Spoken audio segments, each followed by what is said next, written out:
What makes Salt Lake City top tier television is that there are multiple storylines. When you're talking about Beverly Hills, like I noticed in this third episode of Beverly Hills, it wasn't boring, but it kind of was. Because right now, we're just going to get the Kyle and Dorit storyline.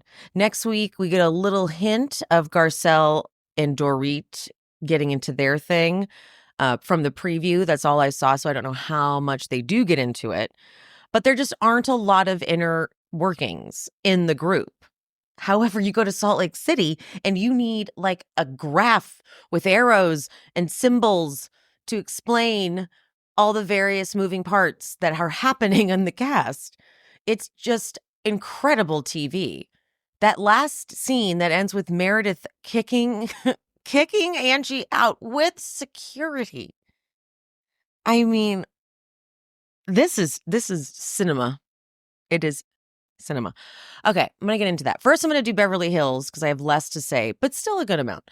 And then I'm going to go into Salt Lake City. But before I do, if you're new here, welcome to She's Speaking with Emily Hanks. I recap your favorite reality TV shows, and I wrap up the week's entertainment news every Sunday on YouTube at 10 a.m. PT with my friend Kendrick. Usually. So subscribe, follow, like, and comment if you're watching on YouTube.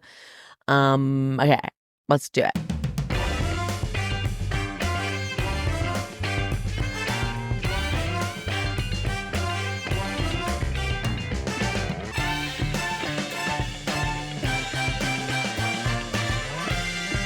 Okay, first up, I am really picking up on Mauricio's anger towards Kyle. So this scene where he comes over, and I found it to be so bizarre because I assumed that Kyle and Mauricio were having the tough conversations and they just weren't letting us in on that, which is, I guess, fine. Not my favorite, but allowed. But when I watch them interact, I'm like, I don't even think they're having the conversations. I don't even think Kyle is having the conversation with herself. You know, Kyle has said that there was something that broke her trust and made it so that she couldn't look away, but she was really cagey about it, very vague. And I just assumed she told Mauricio, but now I'm like, I don't even know if she told Mauricio. I feel like Kyle thinks she's being open and honest because this is her being open and honest. Like this conversation, this moment with Mauricio was like, I felt his anger, but he's so not tapped into that side of himself that he wouldn't express it. So for example, he changes the photo. He places the picture with the Dancing with the Stars partner. That's such a message. And it's really passive aggressive and like icky. It's like, oh, okay, if you're trying to send a message, why not just say it? But I don't think they talk to each other because the whole Kyle and Morgan thing, Mauricio has publicly stated he's cool with it, but I'm like, I don't know, guys. I think it's pretty clear he's not, but he won't even talk to her about that. Because if you think about last season, the vibe Kyle had was like, what? Yeah, I got another tattoo. You're not going to tell me what to do. It was that kind of vibe. But it felt like it was coming from a place of anger, like you've been doing whatever the fuck you want to do, so I'm going to do whatever I want to do. But now her vibe is like hoping Mauricio is coming back. And I'm like, wait. So then he comes over.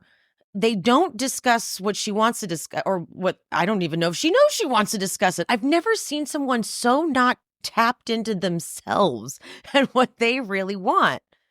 Because she's over here thinking it was a temporary thing, 6 months, but then she's seeing that he's buying furniture and towels. With the towels moment was really weird how she just was like, you have enough towels? I don't know what you have. You have face towels? I'll buy you sheets. And he's like, he seems mad at her. He seems pissed. And I think the only thing I can put to it is that it's the Morgan thing. Because she was so like, I mean, the video I know she said with her mouth that they were just friends, but like that video, and then they were always photographed together, and they got the tattoos. I just don't. This interaction between these two people who have been, usually when you see a divorced couple, you can tell they've had all the talks. This was a divorced couple of like strangers, where she was like looking at him like a bunch of times she tries to say something kind of sentimental, like they're like whoever one of the women who assists at the home was crying, and Kyle's like, so then I cried, and Mauricio just laughs. He just laughs. Like, he kept laughing when she was trying to have these like sentimental moments. And so I was like, oh, he's pissed at Kyle, but I'm mad at her too a little bit now, because I'm like, what do you want? Are you, so you're not with Morgan, I guess? And like, did Morgan dump you? Did Morgan say like, I can't do this weird we're together not together? I don't know, because it's like Morgan never happened, and she's thinking Mo moved out temporarily to maybe get back together. I thought you didn't want to get back together. You do want to get back, Kyle. I know I said it last week. Ketamine therapy. I really feel like she could benefit from. She has not tapped into herself. Like, she thinks she's being open and honest because this is open and honest to her. And then, okay, so besides all that, Kyle throws in, because Mo asks if she's talked to Dorit and PK or whatever. And she goes, yeah, well, PK and I send each other memes all the time. And like, we always are in touch. I'm like, oh, okay. Okay, cool. So I'm telling you, I don't think Kyle ever actually liked Dorit. I'm telling you now, because that's not a move you pull if you ever had respect for your friend. I mean, maybe I don't know. Maybe they've just been really, I guess they were kind of close. He call Kyle he had Kyle help him with that weird Pretty Woman surprise. Remember that? Oh, that Pretty Woman thing was so weird. Yeah, no, that's anyway, yeah, this whole scene with Kyle and Mauricio is just bizarre. And how she's throwing out that she's friends with PK too. I'm like, okay, girl. I have so much more to say about that. So put a pin in the Kyle and Dorit of it all. A couple things that just happened this episode. Erica gets a Porsche. Huh. Yeah. Yeah. Now, you see, if you didn't already know, Kimberly Archie has her own podcast, and she was the lawyer she had worked with Tom Girardi, and she has been representing the victims, and she's the one who hosted that event that Erica went to and had her weird PR moment where she was photographed with the victims sitting there stoically listening to them. And Kimberly Archie herself has discussed she has a podcast. I don't remember what it's called off the top of my head. I'm so sorry. Wow, that is not even kind of there. But she has openly stated that was just bullshit. Erica showed up and was like, I think she still doesn't totally believe the victims are victims. And so it is still just really hard to see her getting a car. A fucking Porsche, too. You know? It's not easy to see and be like, yay for her. Also, let's not forget, let's pretend Tom Girardi isn't who he is and did all those things. The way Erica treated that designer, Marco, the design, where he was like in prison or in jail for a period of time because she lied and said he basically like overcharged for product that he didn't do, and he was investigated because Tom and Erica used like their Secret Service connection to investigate this guy and get him locked. I mean, it was really disgusting. There's a whole documentary on it. I think it's on Hulu. But that alone is really gross and bad, and she's not ever addressed it at all. I mean, the guy was totally exonerated of any wrongdoing, but it ruined his life. So Erica getting a Porsche. Cool. Good for her.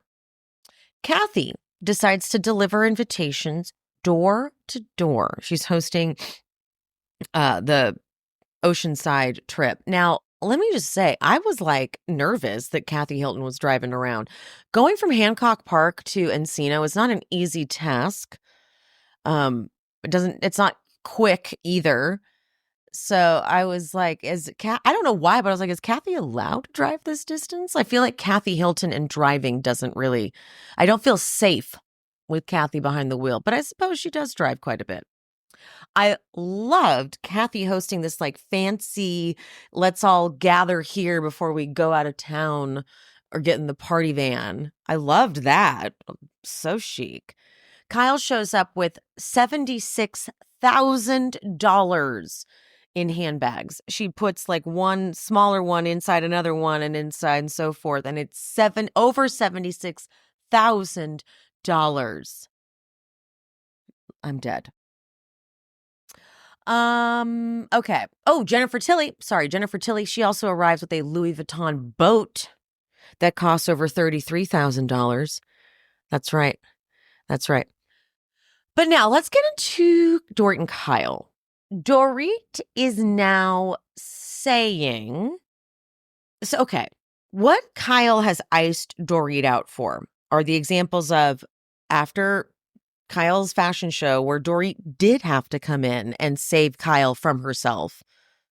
Kyle iced her out because I would never say that about your business. In the preview for next week, Dorit laughs because Kyle's like, I would never say that about your businesses. And Dorit's like, yeah, buca de beppo, what is it? Ha ha ha. Like, yeah, you did. Oh, yeah, Dorit, get her. But like, Kyle doesn't know fashion. She doesn't. So I wish Kyle would have a damn sense of humor about herself. And also, we're on TV.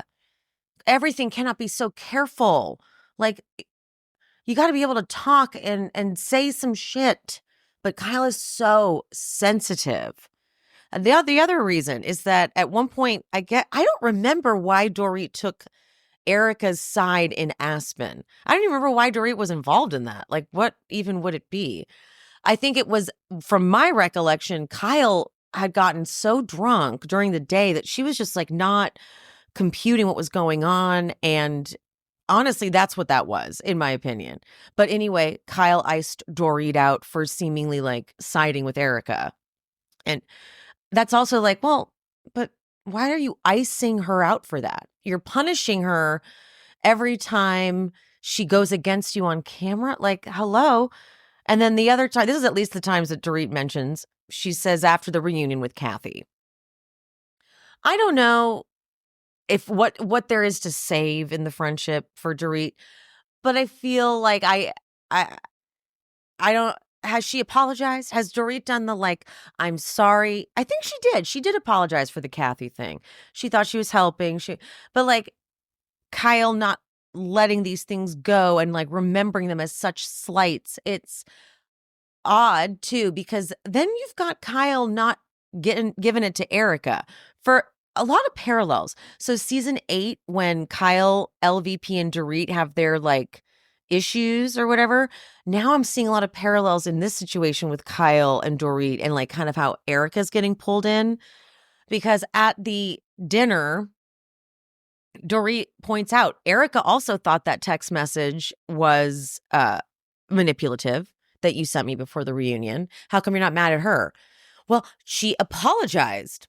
Not really, but she is holding her to different standards, and that's what Kyle accused LVP of doing with her. You would get mad at me, but you wouldn't. And Dorit, same thing. Now Dorit's accusing Kyle of doing that to her. It's interesting how much Kyle is like LVP and all of these things that Kyle calls out in LVP. I'm like, project much, maybe, you know?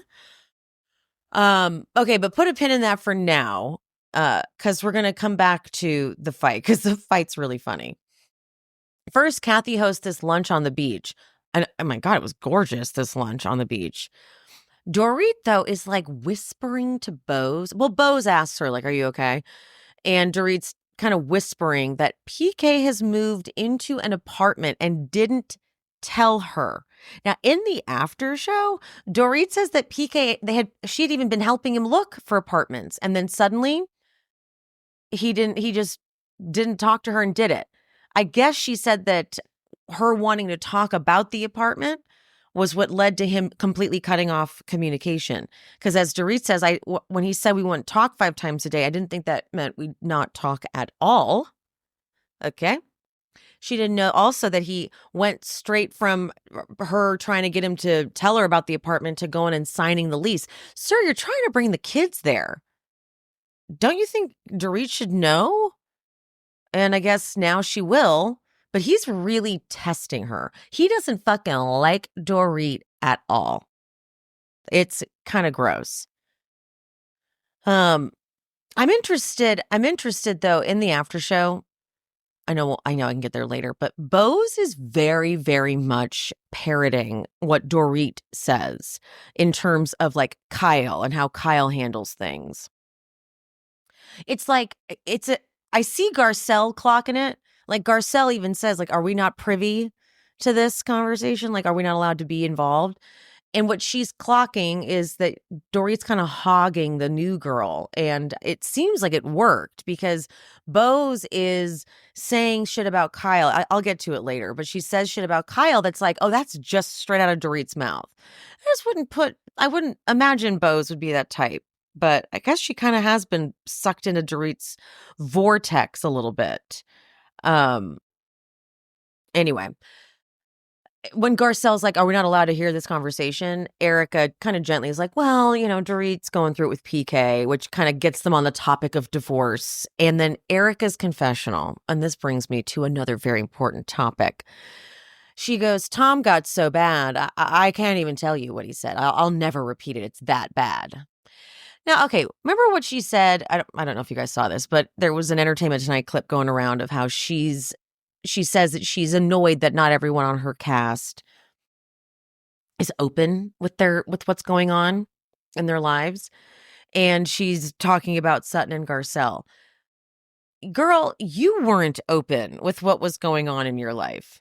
Okay, you lied to us to our faces and said that you left Tom because he had just gotten too mean. And then you had to piece together your lie again because it's like, okay, but wait, does he have dementia? Yes, cognitive decline. And you left him when he was in that? Well, he had been so mean. Okay, very odd. You were not honest. You avoided as much as you could. You were just forced to talk about things you didn't want to talk about. But to say that you were honest and you've shared everything, girl, you're sitting here right now on this show this season not talking about what's going on in your life. Like you are just trying to pretend Tom was this totally separate entity that you had no idea what he was up to. But like we have so many questions we can't ask you because you won't talk about it. So please. All right. Excuse me. Oh my God, this cold is going to be the death of me.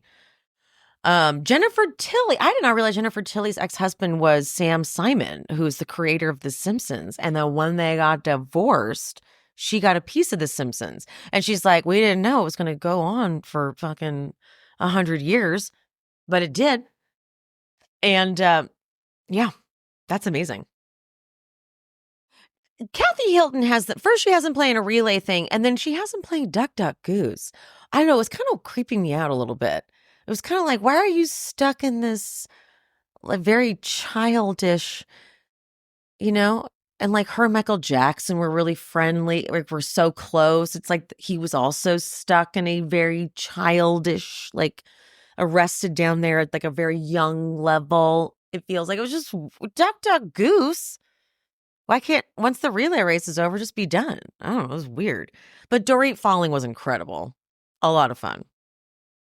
Okay, so then we get to the dinner. So Kyle brings up that there's tension between the two of them. And Dorit came in ready to go. Jennifer Tilly talked about in the after show that Dorit was like, there's an elephant in the room. So she was like, let's do this, bitch. But something that Dorit does that is actually kind of a dirty tactic is she pulls someone else in. She goes, I showed Erica the clip from BravoCon and she was surprised. Well, see, that puts Erica and Kyle, like it puts Erica in a weird position because it's like, well, I don't want to like jump on Kyle, like the two of us, you know? But then it also puts Kyle in a position of being very defensive because now it's 2 against 1. So that tactic is a little dirty. But yes, no, the clip is confusing. But then Kyle's like, well, no, it was more than that. It was a pile-on of a bunch of things. It was, you didn't defend Teddy when that guy asked that question. How the fuck is she saying that when Erica was there on that stage too, and Erica didn't defend Teddy either? And Erica's like doing 2 T's in a pod episodes with Teddy nowadays. They're really friends. But why is she not giving that shit to Erica? It just showed your character that you wouldn't speak up for her. First of all, the guy asked it to you. But like, just shut it down. But you expected Dorit to step in and like help you out or something? Like, why are you clocking all of these moments? Like hanging on these very tiny things and blowing them up to mean and symbolize so much more. You know, it's like she's been doing this so long. And so all of these PR marketing moments that aren't real have become like how she's valuating the friendship. It's weird. I'm like, you need to, I'm sorry, that was fucking weird. But what Kyle has said to so many people, she said, you wouldn't stick up for Teddy because that's not the popular thing to do.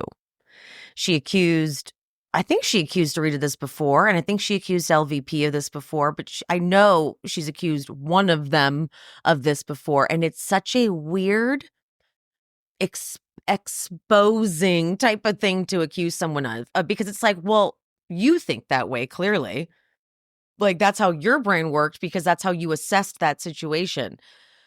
And I don't think Dorit is even aware. Well, I know she's aware, but like Dorit is not one I would say that caters to the audience feedback. Maybe she is. She does play it safe. She does play it pretty safe. But yeah, and I guess that is her being aware of it. But Kyle, so are you. Like, so are you. And she's often accused. And, you know, maybe the reason why she's accusing people of this is because she's often not, like, she gets so much hate from the audience. So maybe she's always a little concerned and thinking like, well, if it's about me, then, you know, I'm not going to give the popular vote. So maybe that's why she's so paranoid about it. But it was such a stretch for me. This goes back and forth. They get really into it next week. There's a lot of good dialogue next week, which I'll just cover then. But the part I did love, and I'm surprised no one was able to be like, okay, that was good, was when Kyle was like, God gave you 2 ears and 1 mouth so you can listen or something. And Dorit says, it's all right, Kyle. It's time for you to fucking listen. I just thought that was such a good, like, it was a good response. It was a good clap back. I was surprised no one else got it, but no one else does. No one chimes in. But yeah, Garcelle gets kind of pulled into it next week. So we'll touch it. We'll do that next week. But yeah. So it was like, it wasn't much of an episode without the Kyle and Dorit stuff, because that's what happens on Beverly Hills. It just stays like kind of one note because everyone's being safe. Now let's go to Salt Lake City, where they are not safe.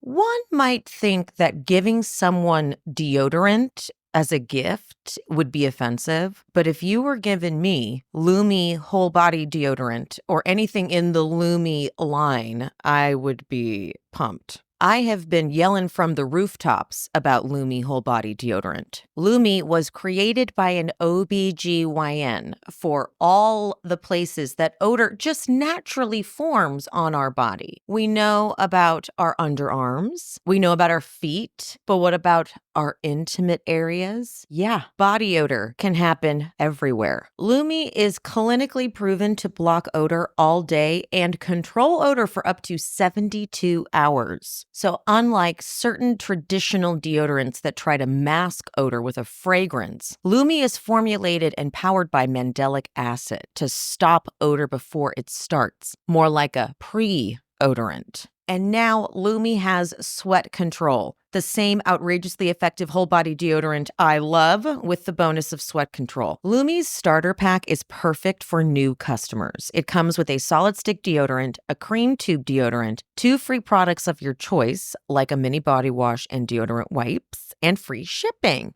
As a special offer for listeners, new customers get 15% off all Lumi products with our exclusive code. And if you combine the 15% off with the already discounted starter pack, that equals over 40% off their starter pack. Use code SHESPEAKS for 15% off your first purchase at LumiDeodorant.com. That's code SHESPEAKS at LumiDeodorant.com. Please support our show and tell them we sent you. I love giving someone a gift that they wouldn't think of for themselves, like a little bit of a luxury, maybe, that they don't know they're missing. Quince is a great, affordable place to look for gifts like this because Quince lets you treat your loved ones and yourself to everyday luxury at affordable prices. Something I think everyone needs in their closet, Quince's iconic Mongolian cashmere sweaters, which start at $50. Also, their handbags, I'm obsessed with the handbag I got. It's quilted, it's got great detail, gold hardware. Oh, I love it. And I have got 3 pairs of their European linen sheet sets. 3. And they have 14 karat gold jewelry that I got my eyes on too. For presents, right? For presents, not for me, for presents. And the best part is the price point is 50 to 80% less than similar brands because Quince partners directly with top factories, so they cut out the cost of the middleman and they pass the savings on to us. And don't you worry, Quince only works with factories that use safe, ethical, and responsible manufacturing practices, and ones that only use premium fabrics and finishes because they need that luxury feel in every piece. Gift luxury this holiday season without the luxury price tag. Go to quince.com/shespeaks for 365-day returns plus free shipping on your order. That's QUINCE.com/shespeaks to get free shipping and 365-day returns. Quince.com/shespeaks. Right at the top of the episode, they got Meredith speaking Hebrew. No warning. I'm crying, laughing. And then she's finished and she goes, okay, got that one. I'm sorry. You can't do that to me, guys.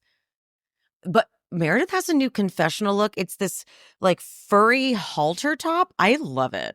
I don't care if it's tacky. I don't know how anyone else feels, but I love it. I love a halter top and I love faux fur.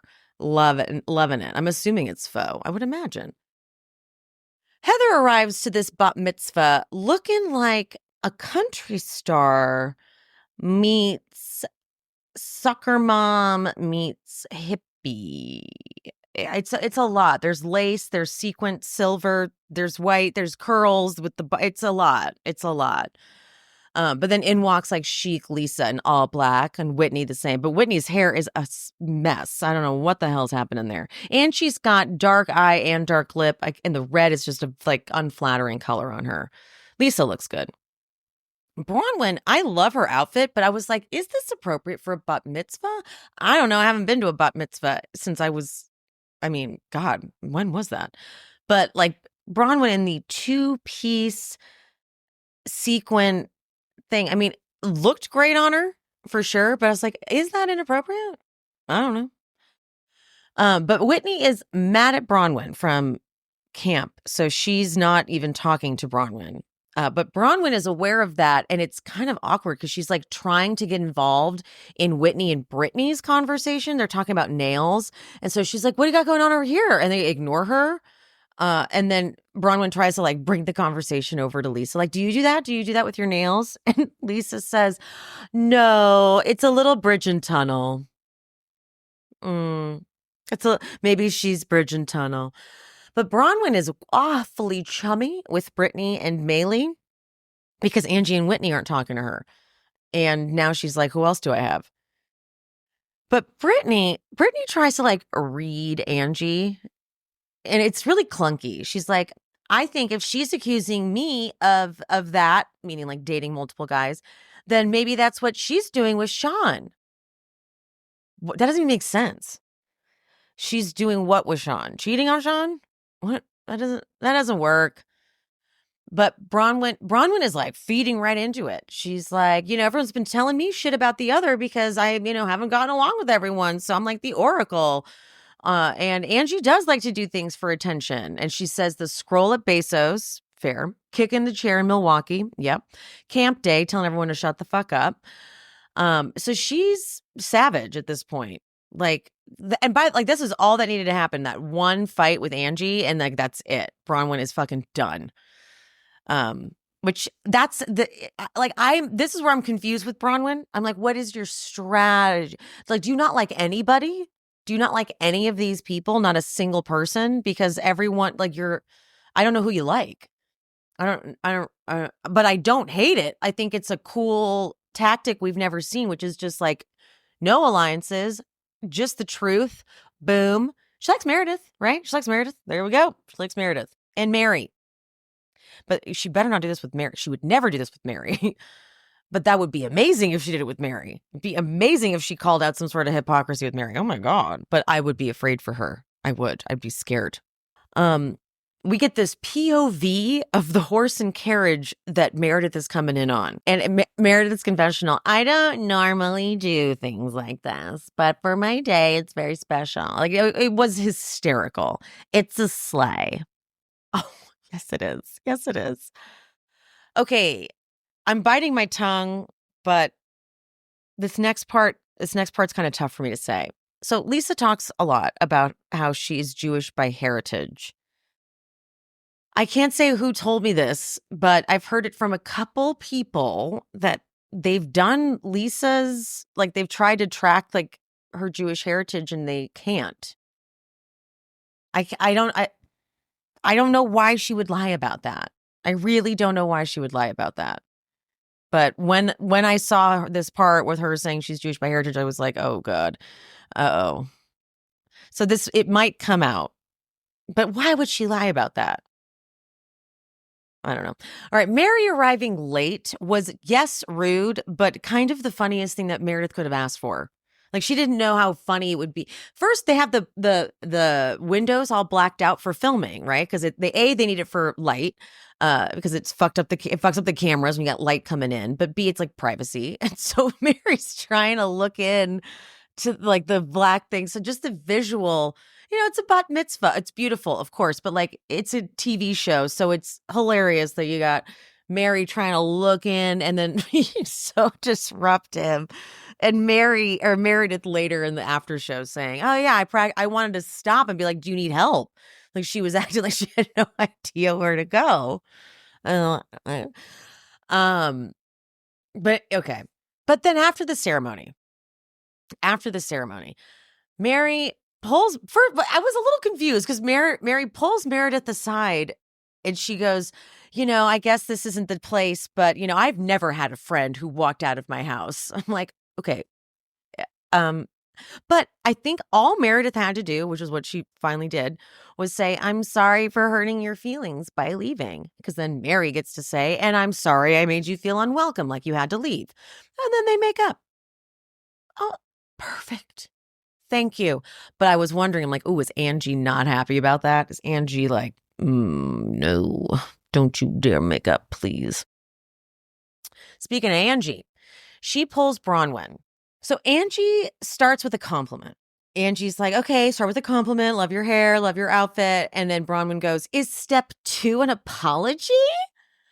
Now, the way Bronwyn did that, I was like, okay, not if you're going to ask like that. I don't like that. I don't enjoy that. But now here's what I'm wondering. How is the audience going to handle this? Those of you who've liked Bronwyn a lot. I know a lot of you really liked Bronwyn, not mainly, but because she was fighting with Lisa and was like cool with Angie and Whitney. Now what are you guys going to do? Because I enjoy this because they're both kind of wrong. Bronwyn is being a little, in my opinion, a little ridiculous.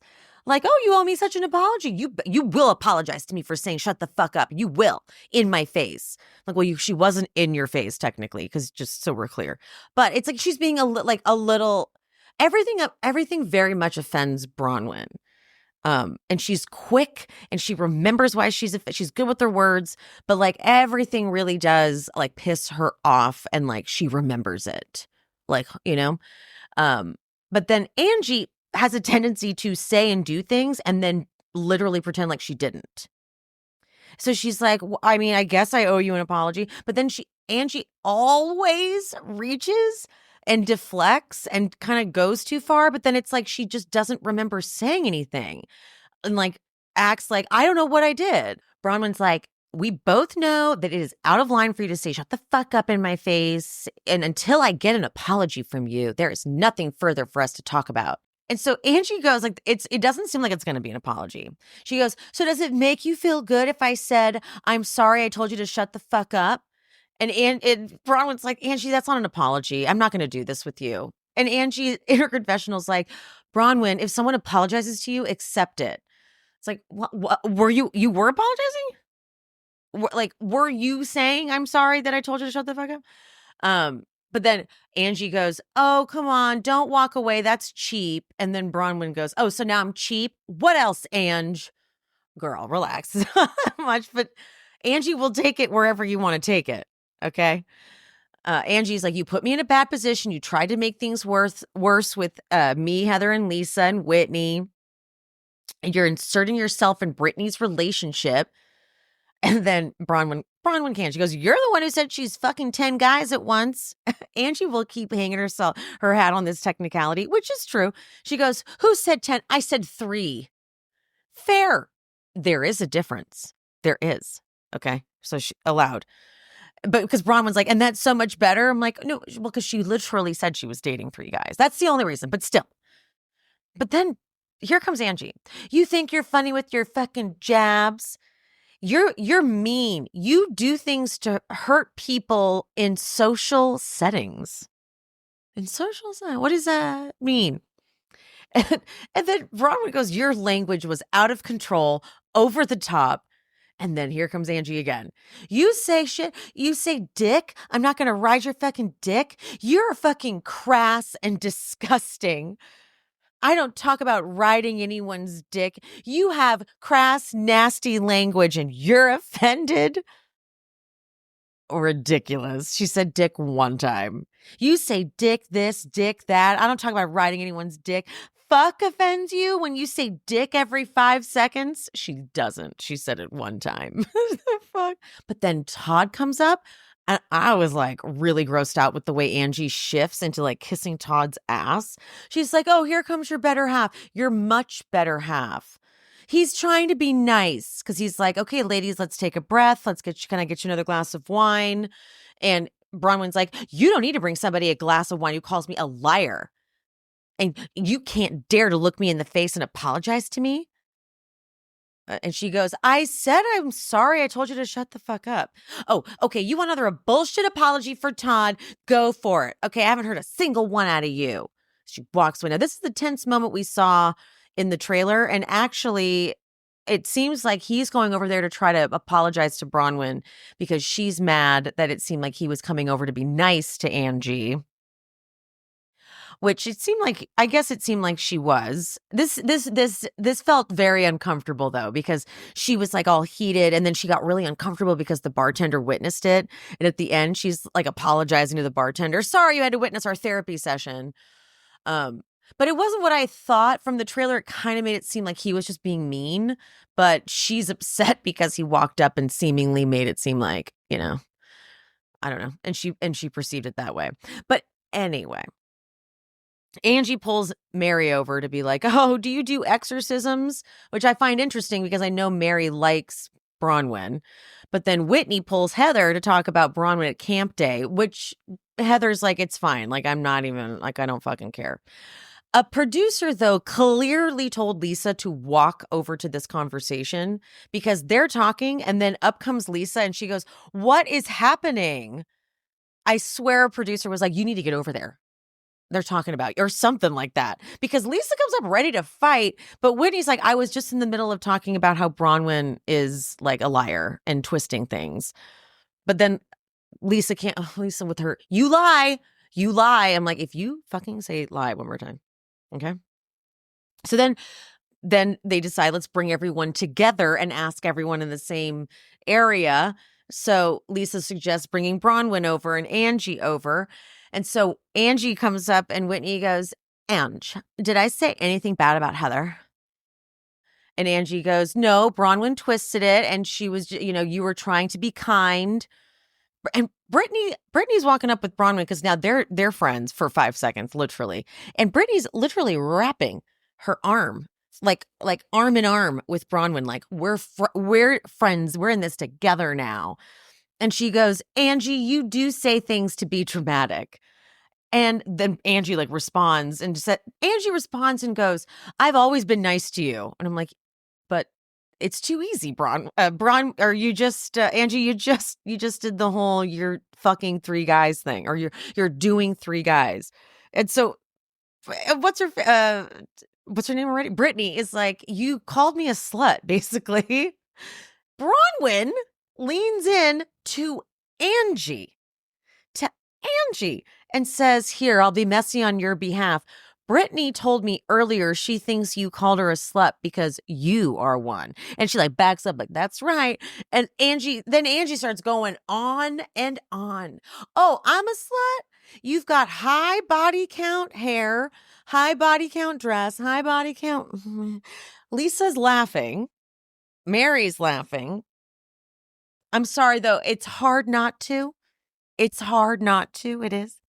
Because then Brittany goes, you know what? Screw you, Angie. And walks away like she's in a play. Walks off. Screw you, Ange. She leaves crying. And Whitney's like, Angie said that? And she's crying. She left crying. And Angie, who has multiple personalities and different types of energies for different people, now that Whitney's you hurt her feelings, she has to be oh yeah, I'm not a mean person. I'm nice. That's right. I'm nice. No, I'm not mean. I'm nice. It's you guys are trying to accuse Lisa of being all these things. Hello, Angie. Okay. But then Brittany, when she goes off, she bumps into Chloe and Brooks. And I'm so sorry. I'm dying at Brooks going, no, you look beautiful. Brooks then comes in and tells Meredith that Brittany's crying. And so then Brittany comes back in and they're like, Brittany, are you leaving? She's like, yeah, because I just got called slutty hair. I have slutty 90s hair. Imagine this. Okay. Imagine this dialogue in a comedy. Okay. Imagine it in a comedy. Because I just got called slutty hair. So then Meredith's like, come here. Are you okay? And Brittany, I'm a good girl, you guys. I've never been so insulted. Okay. Lisa's like, no, Angie knows. She knows she owes you an apology. Meredith's like, what? Hand on the hip, ready for it to go. So Angie walks up and for some reason opens with, Brittany, I love your hair. What the fuck? Lisa's like, okay, no, she doesn't. She's lying. Angie goes, you said that I was probably slutty. No, I did not. Maylee actually tries to go, well, you did. And then Brittany looks at her and goes, don't, not you too. And she goes, it's super offensive to say that to an old school Greek girl, that I'm slutty. Okay. She repeats the old school Greek girl thing a lot. This is in the after show. All right, girl. But then Meredith, she got a burst of something And she goes, "You've called everyone a slut and a whore, and I'm not sure why you're here." And she goes, "You invited me here." Meredith goes, "You know what? You can go. You're calling her a slut? Bye. Get your husband and go." While this is happening, Lisa looks over to Brittani and goes, "Don't let her hurt your feelings. But you know what? You do need Kerastase Thermatique." I'm sorry, you can't write comedy like that, you guys. You can't fucking write comedy like that. That was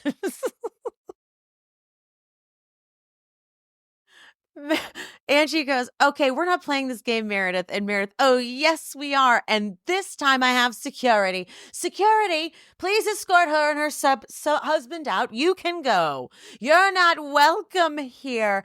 Get out.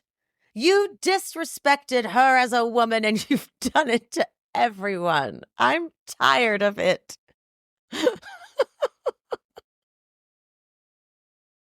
And she goes, "You don't need to escort me out. I weigh 100 pounds. And then Angie tries to go to Meredith. "This is a beautiful religious event." Wow, Meredith. I'm like, okay, Angie, you were just calling. You were just saying that Brittani has big body or high body count hair, which I know I said this. Did I say this already? High body count hair is a great name for a hairline. Really is. High body, really good buzzwords in there. I mean, whatever. Love it. Like bedhead. Yeah. So someone take it. Meredith's confessional. "She left me with no choice. Angie has repeatedly been shaming women, including me. I've had enough. I don't like women degrading other women. She left me no choice. I had to throw her out." Angie's picking the funniest stuff. She goes, "I brought a gift. Thank you for showing up empty-handed to my party and talking shit about me. Don't call me slutty ever again, Brittani." "You called me slutty vibes." And then Angie goes, "This is Brittany's coat, not mine." And she throws it down. She throws it out of the way. Angie then walks off and Meredith goes, "She needed to be escorted out. She's disgusting." She needed to be security. Security. Lisa and Mary go after Angie. This is what Angie says. "That fucking tacky bitch showed up empty-handed to my anniversary party." And Lisa goes, okay, like, don't say things you're going to regret.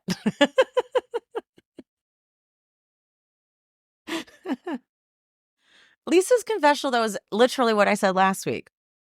She said, "Some of the things that Angie says is hurtful, and I think she just remembers the reaction. She doesn't remember what she did to provoke the reaction." That's exactly it. Like, she will have just said something horrible, and she's like, "What? What am I supposed to do?" And then I don't know what this even means. Angie goes, "You know what? Let me pull a Meredith on you right now. Every time you see her, she's got an excuse for why she's fucking crying." Huh? "Tell her to come out here and resolve this." Oh yeah, she's on her way. She's coming out right now. And then Lisa's like, "Okay," and they give her a hug. "Love you." "Okay, but do you know that? Do you know I love you?" Then the end of the episode is this prepared monologue. Now, here's my theory, guys. They always try to get these little scenes where it organically gets brought up that they should have a cast trip. And they didn't get that in this episode because at this bat mitzvah, shit was going down, people were being crazy. So they were like, well, we need to somehow tie it in. So they give Lisa this prepared monologue to say to justify the cast trip. Okay, this is so out of hand and everyone is in some kind of fight. Meredith hates Angie. Bronwyn hates Angie. Angie hates Brittani. And I hate Whitney. And I'm like, I feel like we're missing one too. Heather and Angie had a thing. There was that as well. Mary and Meredith. There, it's on the, it's teetering. So there's just so many dynamics. And next week the trip happens, and I can only imagine because this is what a bat mitzvah was. I mean, we are just blessed. Salt Lake City, you are everything, ma'am. In the after show, Bronwyn talks about Brittani not being a Broadway star, that she claims Brittani has like over exaggerated her Broadway claims and that she's done like a high school production. So I don't care. I don't care. Bronwyn definitely doesn't like Brittani, and Brittani has given her reasons not to like her, so I kind of don't care. Bronwyn apparently has started producing Broadway plays now, too, FYI. She says that she produced her first one, and she has 2 more to go. I'm like, whoa, cool. I haven't looked it up, though. I haven't had time, but I will, and I'm sure she'll talk about it. But yeah, isn't that interesting? She just produced 2, or she has 2 more. I don't know exactly what she meant by that, but she talked about it. I think I might be, if I'm forgetting something from the after show, I'll bring it up on Sunday's wrap up with Kendrick. But I'm going to go. I'm a little bit sleepy from this stupid cold I caught from that lady on Thanksgiving. I am going to be covering Southern Charm. The premiere is tonight. I'm recording this on premiere day of Southern Charm. I will be covering it only on the Patreon, though. So it'll be available for the middle and top tiers on the Patreon. So if you're interested, go sign up. Link will be in the description. And that's it. Okay? Love you guys so much. Mean it. I'll see you next time. Bye. Thanks for tuning in to She's Speaking with Emily Hanks. This show is produced, hosted, and edited by me, Emily, and brought to you in partnership with Cloud 10 Media. If you are looking for bonus content, check out the Patreon. The link is in the description. To show some support, you can hit that subscribe button and turn on notifications so you never miss an episode. Another free way to support the pod, please rate and/or review on whatever platform you listen. It's free, and it helps the algorithm or something. You could also head to buymeacoffee.com/shespeaks and buy me a coffee or 2. Make sure you're following me on all social medias. I am She's Speaking with Emily Hanks across all platforms: Threads, TikTok, Instagram, Facebook. That's it. Thank you guys. See you soon.